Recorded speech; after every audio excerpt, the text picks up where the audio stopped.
1.21.50 previews are finished. We are in 1.21.60, meaning all the development we're going to be seeing in the holiday release has been fully and completely completed. Meaning now we are expecting the next update and everything we're going to be seeing inside of it. And one of the big things is the fact that now we have this pig. And we see this pig walking around, but if we pause the game, now that pig is no longer moving. Because now as you pause the game is actually paused.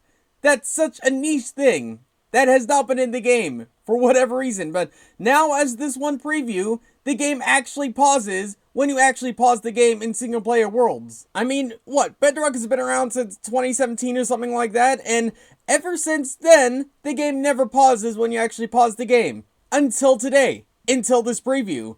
What made them actually want to do that? Was there some technical reason? Who knows for sure, but now, at the very least, the game actually now pauses when you actually pause the game. But something we're not going to want to pause on is all the parity changes we've seen inside this one preview, such as the fact with plenty of the different types of, say, plants and things like that, they don't necessarily have like a full block texture or something like that. Now they should be looking just mildly closer to what Java Edition flowers and plants and grass and things like that look like. Speaking of things that look like things, this is not the world spawn, but something about the world spawn is the fact that there's been even more changes to it, meaning there's going to be even more seeds that's going to be completely changed. In case you load in a seed like right now, then the spawn of your world isn't going to change at all, but in the case you're going to load in a seed right after this one update, then there's going to be a few minor changes. Because now your spawn is going to be dependent on like what types of biomes are nearby or something like that, because now spawn will be determined based on like, you know, good biomes, even if it's further away from spawn, as opposed to like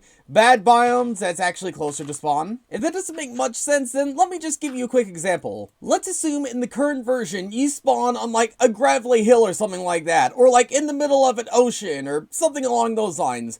Well, now as this one preview, certain seeds will maybe change their spawn somewhat to benefit you in some ways by spawning you in like, say, a better biome, say like a Mesa Badlands or something like that, as opposed to in the middle of a gravelly hill ocean seed or something like that. It's not going to happen for every single seed, but it's just something to be aware of. Something else you might want to be aware of is some of the other parity changes we've seen inside this one preview, such as the fact that now creepers won't actually flash with like a very bright white light when they actually explode. There is still some white as we can see as they are going to explode, but not quite as pronounced as we saw before. Also, let's say there's a neutral mob just wandering around the world for whatever reason. Well, if it gets hit by, say, like a splash potion of harming or any other types of potions that could harm them, then now they will remain neutral. So if I throw it, say, like right here, then yep, that spider is a little bit peeved that it got hit. But it should, at least according to the changelog, not be upset like this. And maybe it's not?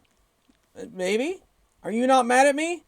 Are we friends? I'll take your blank stare as a yes, I guess. And there's been tons upon tons of other different types of parry changes and fixes and things like that inside this one preview. But in short, yeah, 1.21.60 development has begun, 1.21.50 development is over, the Pale Garden update should release at some point in December, so look out for something like that. But for now, thanks for watching, and I'll see you all later. Them shifty eyes, I don't trust them,